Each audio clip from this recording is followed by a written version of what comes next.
Good morning, everyone, and welcome to Storytime with Rob. Today is a beautiful day. It's a little bit chilly, believe it or not, for a 1st of July. I know it's hard to believe, but it was like 45 degrees out here right now.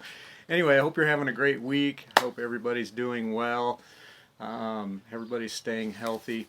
I have a really fun story for you today. Today's story is a good one, and I think you're going to really like it.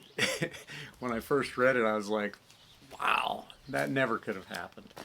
But many of you older folk are going to know this story and figure it out before I get to the end. But some of you younger ones, I don't think so. But anyway, see if you can guess it before I get to the end, all right?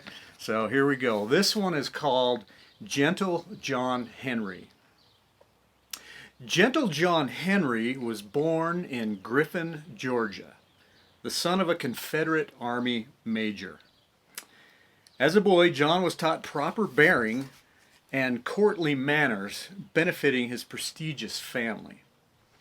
But one thing disturbed his daddy. John could not hold his own in a fight.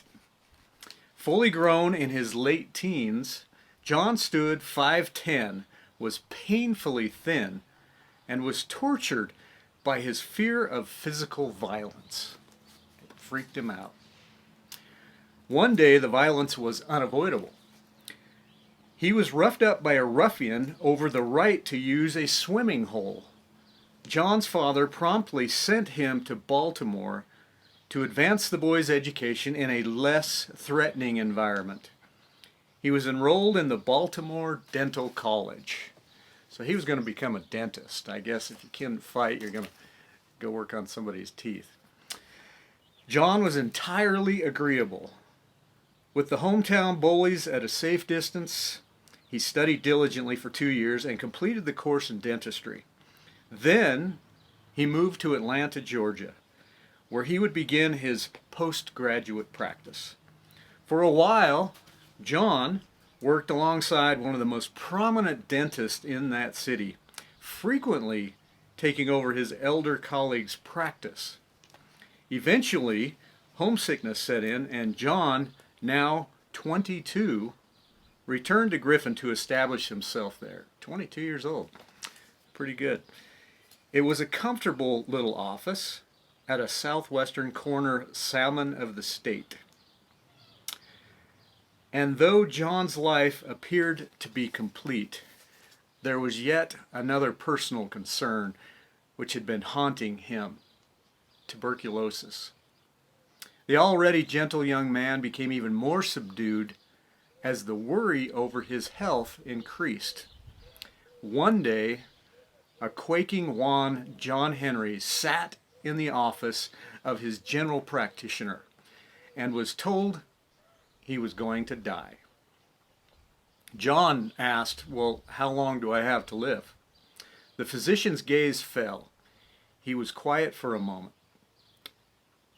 Perhaps a drier climate might add a year or two. And that was all he said.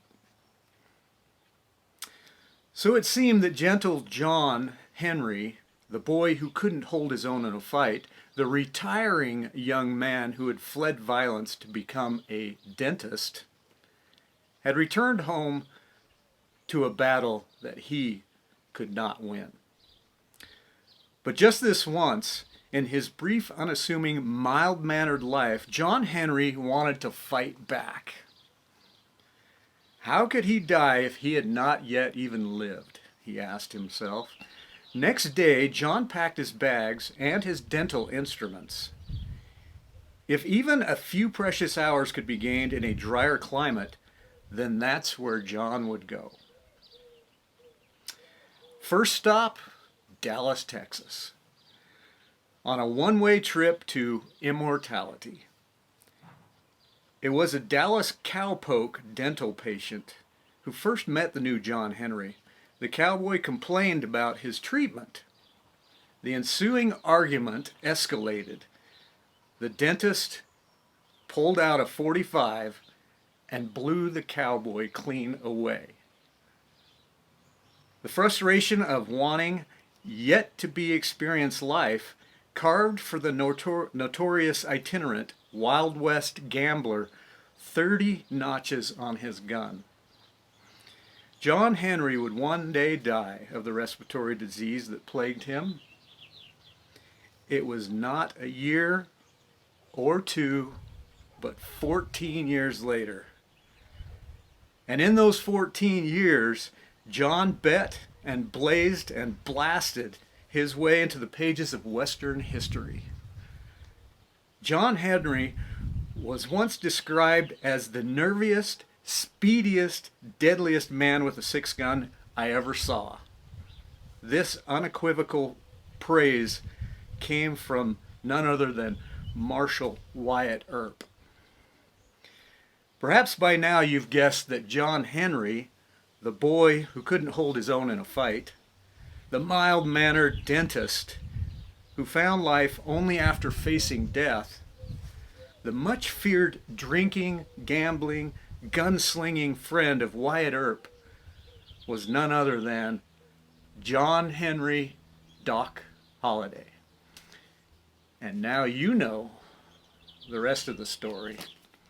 Well, thank you so much for joining me. I hope you enjoyed that one as much as I did. Maybe some of you guessed it, maybe some of you didn't. But if not, go get some Western movies and check them out. Hope you have a wonderful week, and until tomorrow, be safe.